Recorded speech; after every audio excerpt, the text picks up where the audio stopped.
Letter of ক্রেডিটের documentation, যেটাকে সংক্ষেপে এলসি বলা হয়। এই এলসিটা কখন প্রয়োজন হয়? যখন আমরা এক্সপোর্ট ইম্পোর্টের বিজনেস করব, যখন পণ্য আমরা অন্য দেশ থেকে আমাদের দেশে নিয়ে আসবো এবং আমাদের দেশের পণ্য অন্য দেশে প্রেরণ করবো, সেই ক্ষেত্রে এলসির প্রয়োজন হয়।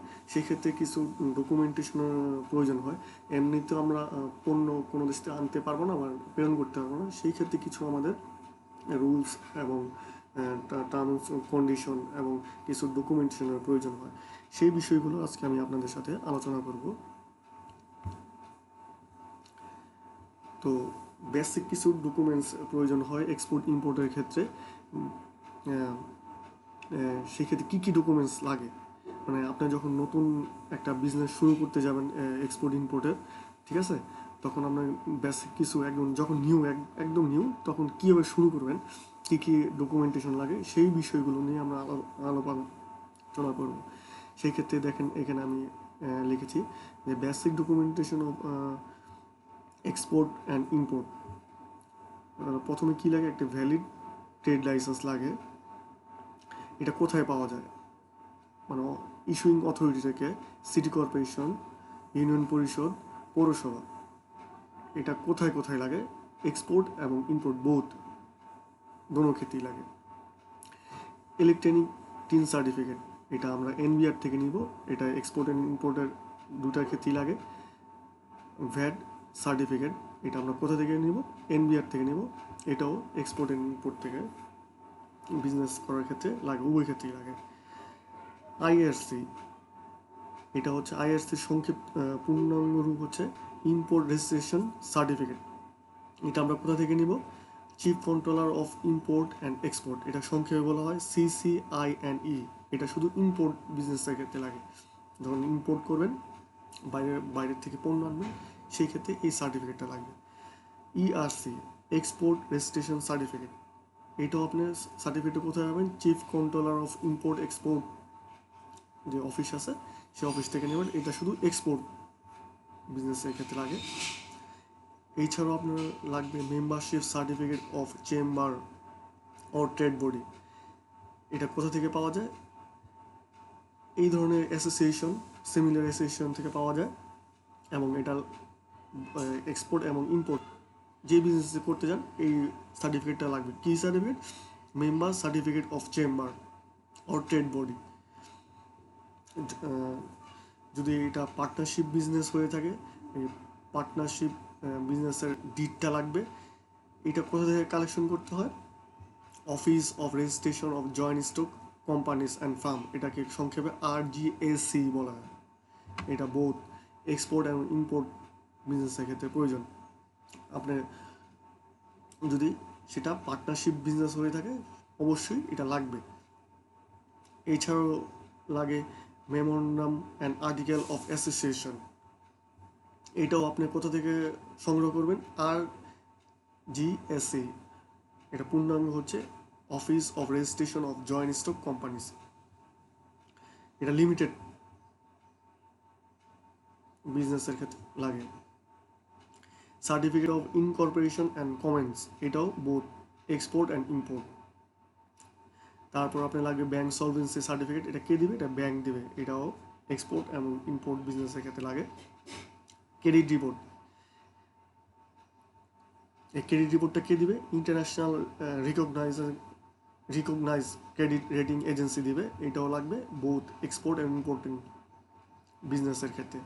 এছাড়াও লাগবে জিএসপি, SAFTA এবং AFTA সার্টিফিকেট এক্সপোর্ট, এটা কে দিবে? Export bureau, promotion bureau. এক্সপোর্টের ক্ষেত্রে শুধু এটা লাগে, এছাড়াও এই ডকুমেন্টসটা লাগে না।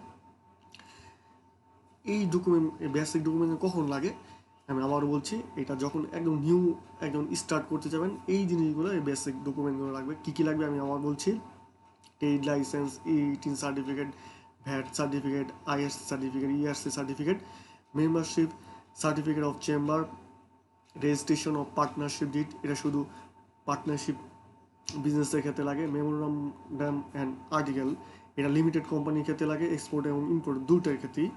সার্টিফিকেট অফ ইনকর্পোরেশন, এটাও এক্সপোর্ট ইম্পোর্টের ক্ষেত্রে লাগে। ব্যাংক সলভেন্সি সার্টিফিকেট, আপনি যে বিজনেসটা শুরু করতে যাচ্ছেন, আপনার আর্থিক অবস্থা কীরকম, এটা একটা সার্টিফিকেট দিবে, ব্যাংক দিবে, ক্রেডিট রিপোর্ট দিবে, আপনি যে এই যে এলসিটা খুলছেন এটার একটা ক্রেডিট রিপোর্ট দিবে, কে দিবে, রিকগনাইজ ক্রেডিট রেটিং এজেন্সি দিবে ইন্টারন্যাশনাল, ঠিক আছে। এছাড়াও লাগবে জিএসপি, এসএএফটিএ, এপিটিএ সার্টিফিকেট, এটা দিবে কে, এক্সপোর্ট ইম্পোর্ট বোর্ড, এটা শুধু এক্সপোর্ট বিজনেসের ক্ষেত্রে লাগে। নেক্সট হচ্ছে procedure for assurance of IRC and ERC.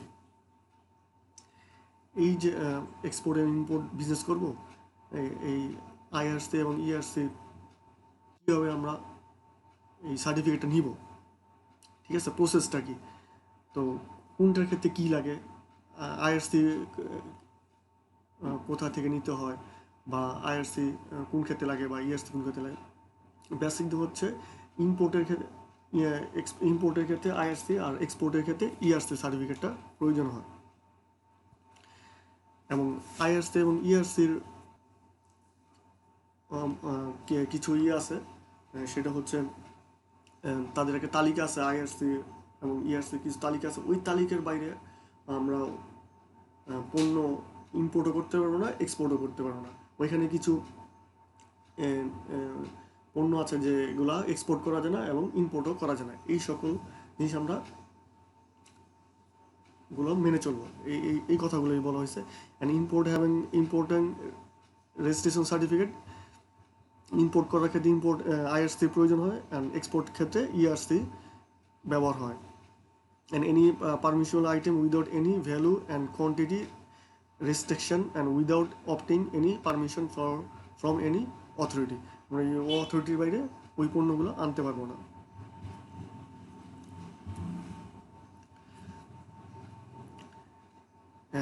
Procedure for assurance for IRC and ERC. For obtain IRC and ERC, you have to submit following documents to CCI and E. এই যে IRC এবং ERC কীভাবে আমরা নিব, কার থেকে নিব, CCI and ই থেকে নিব, ঠিক আছে। কীভাবে নিব, কী কী ডকুমেন্টস সেখানে সাবমিশন করা লাগে। আইআরসি এবং ইআরসি দুইটার ক্ষেত্রেই একই। যখন আমরা ইম্পোর্টের ক্ষেত্রে আইআরসি এবং এক্সপোর্টের ক্ষেত্রে ইআরসি, তখন সিসিআই কাছ থেকে আমরা কী নিব, একটা অ্যাপ্লিকেশন ফর্ম দিবে সিসিআই অ্যান্ড ই, ওই ফর্ম পূরণ করে আমরা তার কাছে প্রেরণ করব। তারপর সেকেন্ড হচ্ছে সেই ফর্মটা পূরণ করে একটা ফিস আছে, ওই ফিসটা জমা দিয়ে সেই চালান কপিটা আমরা তার কাছে জমা দেব, এই চালান copy for issuing fees of IRC. তারপরে হচ্ছে ট্রেড লাইসেন্স দিতে হবে, ভ্যালিড ট্রেড লাইসেন্স। তারপর দিতে হবে passport size 3 copies, passport size copy দিতে হবে।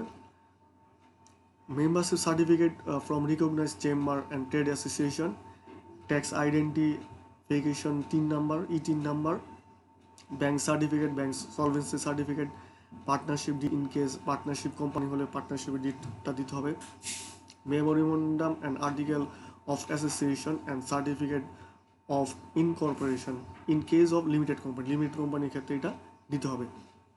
এই সকল কিছু জমা দেওয়ার পর আপনাকে সিসি অ্যান্ড আইআরসি এবং ইআরসি সার্টিফিকেট 3 আওয়ার্সের মধ্যে দিতে বাধ্য থাকবে, উইদিন সেম ডেট। এবং একই দিনে যদি আপনি আজকে জমা দেন, তাহলে ওয়ার্কিং আওয়ারের মধ্যে 3 ঘন্টার মধ্যে আপনাকে আইআরসি এবং ইআরসি সার্টিফিকেটটা দিতে তারা বাধ্য থাকবে, ঠিক আছে।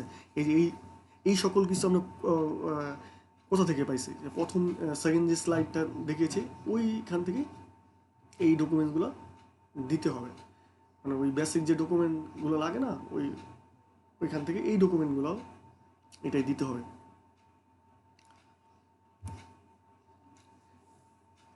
তারপর এখানে বলা হয়েছে IRC ERC issuing renewal fee.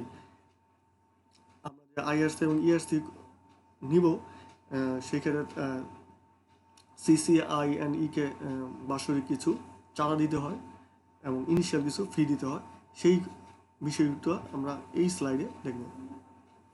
The importance have been classified in 6 categories on the basis of their values: cleaning of overall annual import, the initial category wise registration fees and annual renewal fees are as under.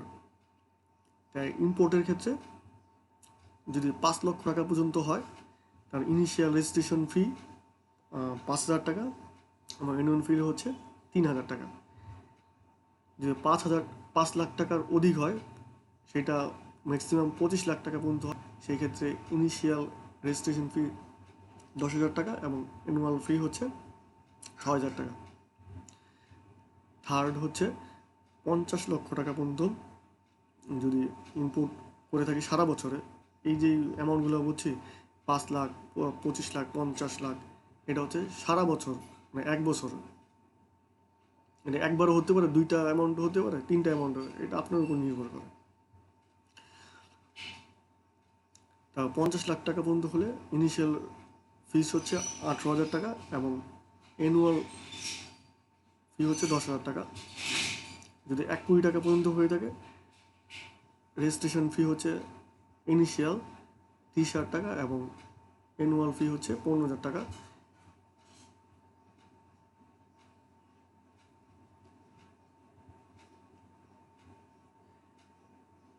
সেটা যদি 5 কোটি টাকা পর্যন্ত হয়ে থাকে, initial registration fee হচ্ছে 45,000 টাকা এবং অ্যানুয়াল ফি হচ্ছে 22,000 টাকা। এবং 5 কোটি টাকা পর্যন্ত, 5 কোটি টাকার উপরে হলে সেটার ইনিশিয়াল রেজিস্ট্রেশন ফি হচ্ছে 60,000 টাকা এবং রেনুয়াল ফি হচ্ছে 30,000 টাকা। আর শুধু এক্সপোর্টের ক্ষেত্রে কোনো ধরাবাঁধা কোনো নিয়ম নেই, আপনাকে ইনিশিয়াল রেজিস্ট্রেশন ফি দিতে হবে 7,000 টাকা এবং বার্ষিক একটা চার্জ আছে, সেটা হচ্ছে 5,000 টাকা। ইম্পোর্টের মতন আপনার 5 লাখ, 25 লাখ, 50 লাখ, 1 কোটি, 5 কোটি এবং 5 কোটি এরকম কোনো নিয়ম নেই। এটা হচ্ছে আইআরসি এবং ইআরসি ইনিশিয়াল এবং annual fees criteria. Type of IRC কত ধরনের হয়ে থাকে? 3 ধরনের হয়ে থাকে। কমার্শিয়াল আইআরসি ফ্রম কমার্শিয়াল ইম্পোর্টার্সের ক্ষেত্রে, ইন্ডাস্ট্রিয়াল আইআরসি ইন্ডাস্ট্রিয়াল ইম্পোর্টের ক্ষেত্রে, অ্যাডহক বেসিসে কিছু আইআরসি হয়, নিউ এস্টাবলিশ ইন্ডাস্ট্রিজ, একদম নতুন কোনো ইম্পোর্টারের ক্ষেত্রে বা ইন্ডাস্ট্রি যখন গ্রো করে তখন তাদের পণ্য আনার ক্ষেত্রে অ্যাডহক বেসিস দেওয়া হয়। পরে অ্যাডহক থেকে আপনার কমার্শিয়াল বা ইন্ডাস্ট্রিয়াল এটা কনভার্ট করতে পারবে।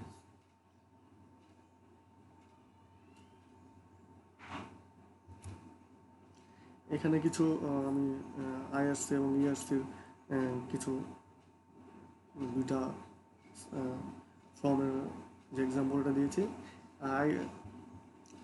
এটা হচ্ছে আইআরসির নমুনা, এটা হচ্ছে ইআরসির নমুনা।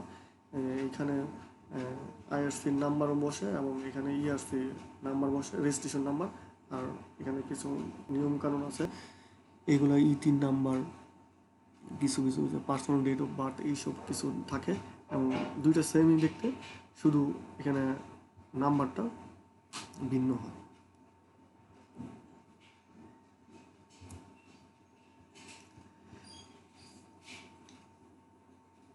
যখন এগুলো হয়ে গেল তখন আমাদের তো ব্যাংকের মাধ্যমে লেটার অফ ক্রেডিটটা ইস্যু করতে হয়।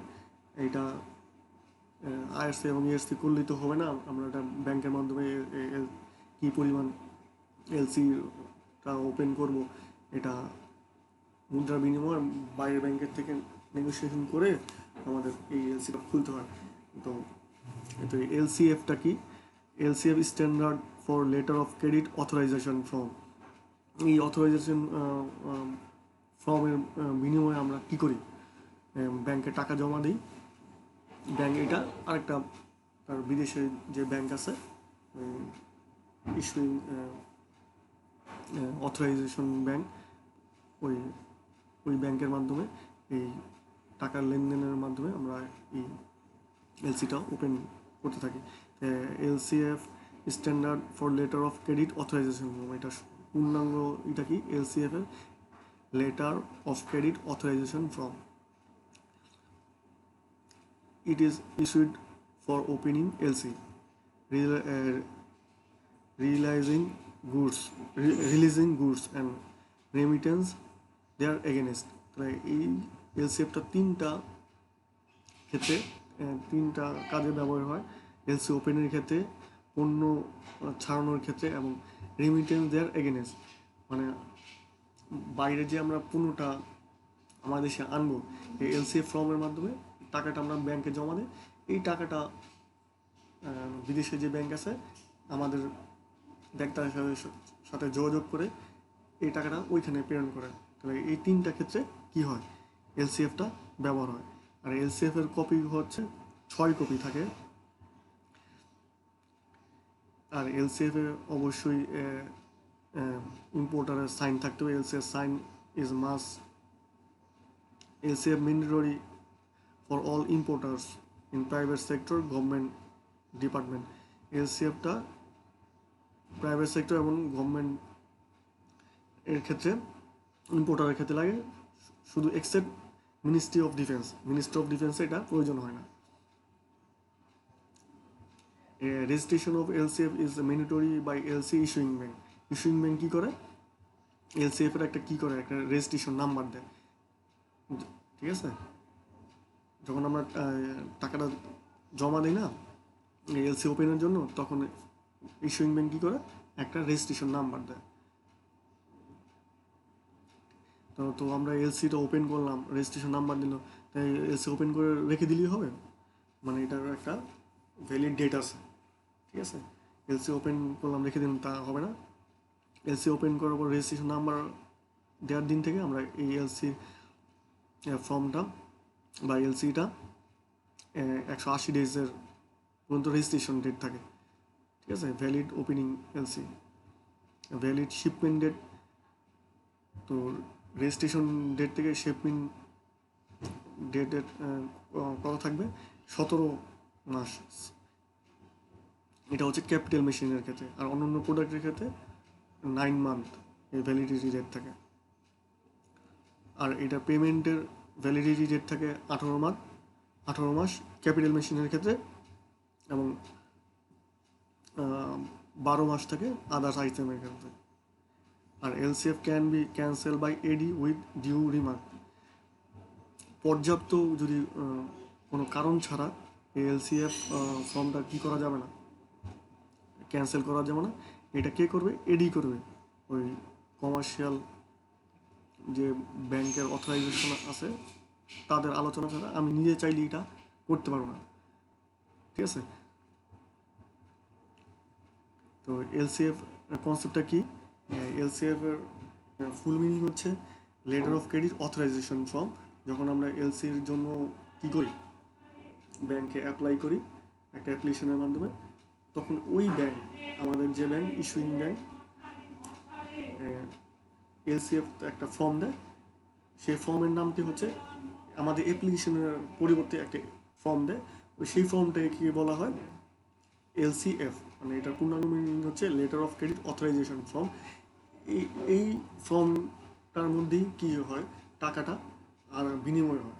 ঠিক আছে, আমরা বাইরের এই ফর্মটা কী করে, বাইরের ইস্যুইং, বাইরের যে আমাদের ব্যাংক আছে এক্সপোর্টারের, ঠিক আছে, ওই ব্যাংকের কাছে আমরা ওই ব্যাংক আবার এক্সপোর্টারে বলে যে আপনার ইম্পোর্টার একটা পাঠাইছে, সেটা হচ্ছে এলসিএফ ফর্ম। তখন এই বিনিময়টাই রেমিটেন্স, যে এখানে বলা হচ্ছে remittance there against.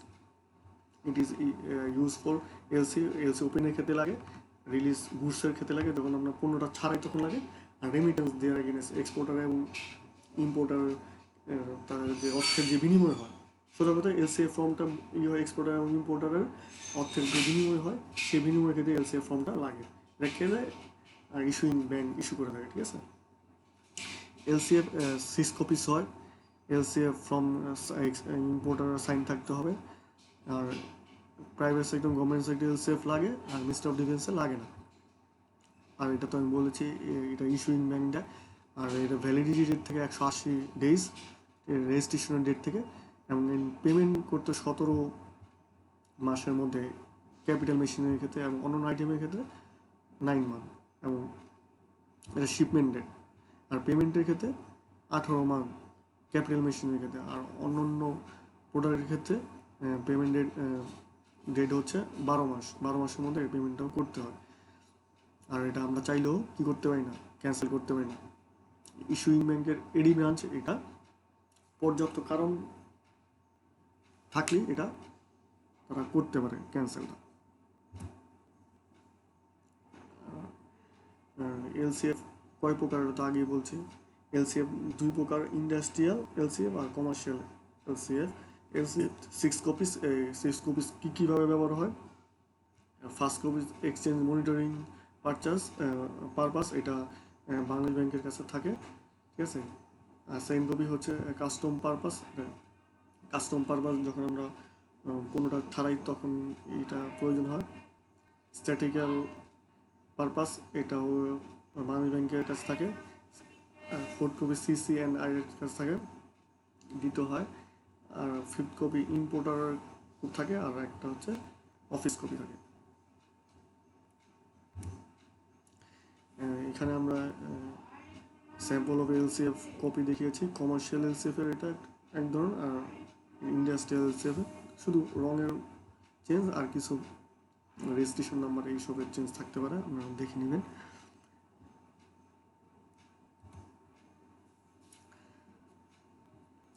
Documents required for opening LC. LC open কীভাবে করব? এটা একটা ব্যাংকের মাধ্যমে, ব্যাংকের সাহায্য ছাড়া এটা করা যায় না। আমরা এই ডকুমেন্টটাকে কী কী ডকুমেন্ট ব্যাংকের কাছে দিতে হয়, কাজটা করতে হয়, আমরা 2 ভাগে ভাগ করেছি। ওয়ান টাইম ট্রানজ্যাকশন আর ট্রানজ্যাকশন বেস। অন টাইম কী কী দিতে হয় ব্যাংকের কাছে, আগেও ফার্স্ট সেকেন্ড স্লাইডে বলেছি যে যেই ডকুমেন্টগুলো লাগে এইগুলোই এখানে ব্যাংকের কাছে একবারই দিতে হয়। একটা এলসি যখন খুলবেন একবারই ওই এলসির জন্য এই জিনিসগুলো দিতে হবে। Valid import registration certificate, valid trade license, up to date ETIN certificate, VAT certificate, valid membership certificate with local chamber and commerce, no objection certificate if IRC issued in favour of other bank. No objection certificate দিতে হবে if IRC issued in favour of other bank. আপনি যেখান থেকে আইআরসিটা খুলেছেন, যে bank থেকে, সে bank থেকে তো আপনি এলসিটা নাও খুলতে পারেন। সেই ক্ষেত্রে আপনার ওই ব্যাংকের কী করবে, একটা নো অবজেকশন সার্টিফিকেট দেবে ইস্যুইং ব্যাংকে, যে আমার কোনো অবজেকশন নেই। ক্লিন সিআইবি রিপোর্ট, এটা 2 মাস পর পর দিয়ে থেকে, ঠিক আছে। To be taken in every 2 month test, একটা ক্লিন সিআইবি রিপোর্ট নিতে হবে। Permission from board of investment if industry and manufacturing concern, যদি ইন্ডাস্ট্রি অ্যান্ড ম্যানুফ্যাকচারিং কনসার্ন হয়ে থাকে তখন বোর্ড অফ ইনভেস্টমেন্ট থেকে একটা পারমিশন নিতে হবে। Insurance cover note with money receipt, ইন্স্যুরেন্সের একটা বিষয় থাকে, ইন্স্যুরেন্সের cover note with money receipt নিতে হবে। এটা ইন্স্যুরেন্স যে ইম্পোর্টের এক্সপোর্ট ইম্পোর্টের যে ভ্যালু থাকে, যে এলসির ভ্যালু থাকে, সেই ভ্যালু থেকে 10% বেশি হয়ে থাকে, ঠিক আছে। এটা মানি রিসিপ্ট সহ এটা ব্যাংকে জমা দিতে হবে। অ্যাপ্রুভ ক্রেডিট লিমিট, এটা আপনার ক্রেডিট লিমিটের একটা বিষয় থাকে, ওইটা করে এটা ব্যাংকে জমা দিতে হবে। Charge ডকুমেন্টেশনস as per banks format, এই জিনিসটা আপনার ব্যাংকে তৈরি করে দেবে সব কিছু, ঠিক আছে। শুধু আপনি সিগনেচার করে এটা জমা দেবেন আর কি।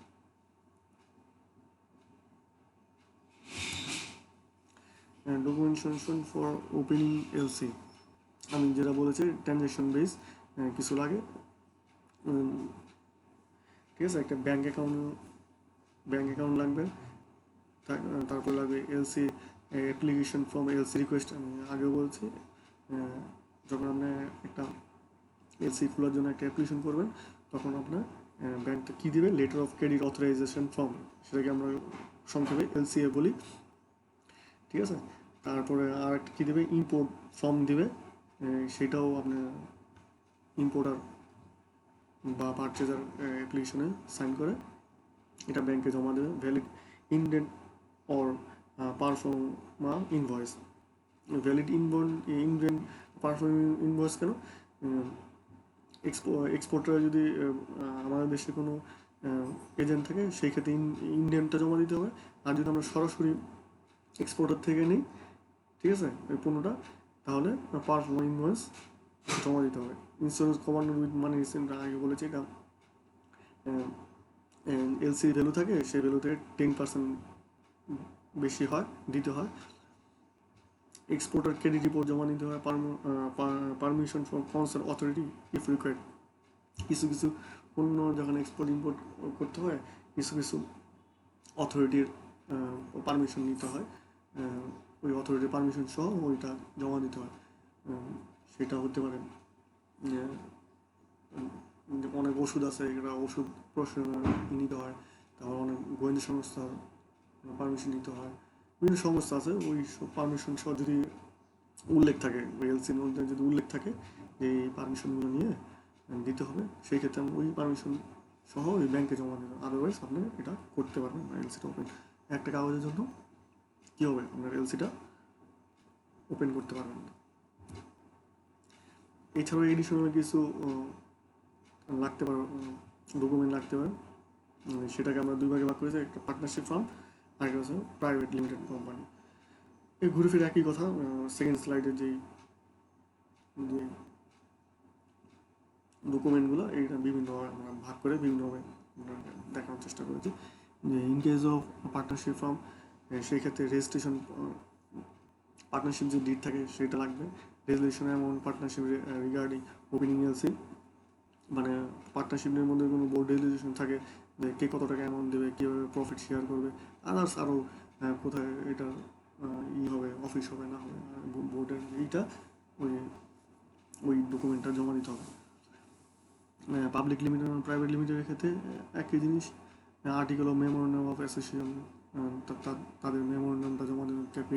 ক্যাপিটাল আর তাদের পেড আপ ক্যাপিটাল বিষয় থাকে, কে কে কে শেয়ার করবে, কীভাবে টাকা উত্তোলন করবে, প্রফিটটা কীভাবে নেবে, আর সিগনেটরি কে হয়, এইসব বিষয়গুলো এখানে থাকে। তো ওই বিষয়গুলো আমরা দেখব। Certificate on incorporation and comments, এই সার্টিফিকেটটা জমা দিতে হবে। বোর্ড রেজুলেশনটা জমা দিতে হবে। Personal granted or corporate granted যদি কেউ থাকে এটা জমা দিতে হবে। চার্জ ক্রিয়েশন ইন RGSA, এইটাও জমা দিতে হবে। Bank limit authorisation for opening LC, bank allows 2 type credit limit, revolving LC limit for regular importer, specific LC limit for new importer বা occasional importer। যে ব্যাংকের যে আমরা আগে বারবার বলছি ব্যাংক লিমিট কত বা ক্রেডিট লিমিট কত, এটাও কী করবেন, for opening LC bank allows 2 type credit limit. তো ব্যাংক দুই ধরনের ক্রেডিট লিমিট দিয়ে থাকে, সাধারণত দুই ধরনের। কেন? যেমন রেগুলার করে তার জন্য এক ধরনের লিমিট, আর নতুন যে করতেছে তার জন্য এক ধরনের লিমিট, ওকেশনাল। রিভলভিং এলসি লিমিটটা কি, যেমন আমি সারা বছরে 5 কোটি টাকা এলসি করতে পারবো। তো প্রথমে করলাম 1 কোটি, 2 কোটি, 3 কোটি, তাহলে কত হচ্ছে, 1 কোটি, 2 কোটি, 3 কোটি, তাহলে 6 কোটি হয়ে গেল না? লাস্টের এলসিটা কাজ করবো না, রিভলভিং এলসি যাতে কাজ করবে না। দেখতে হবে আমি যে এলসি খুলতেছে আমার লিমিটটা কত আছে, ওই অনুযায়ী আমার ব্যাংকে এলসিটা জমা দিতে হবে। ঠিক আছে, এটি হচ্ছে মূল কাজ। সবাইকে ধন্যবাদ এই মনোযোগ সহকারে এলসির যে ডকুমেন্টেশনের যে বেসিক জিনিসগুলো আছে সেগুলো আপনাকে বোঝানোর চেষ্টা করেছি। এটা হচ্ছে আমার প্রথম ভিডিও এলসির উপরে। কনসিকুয়েন্সলি আরও কিছু দিব ইনশাল্লাহ, আপনাদের সাথে শেয়ার করো আমি যতটুকু শিখেছি তার এখানে তুলে ধরার জন্য। ঠিক আছে, ভুল ত্রুটি হলে আমাকে কমেন্টসে জানাবেন, আর কী কী জানতে চান সেই বিষয়গুলো জানাবেন। এটা হচ্ছে এলসির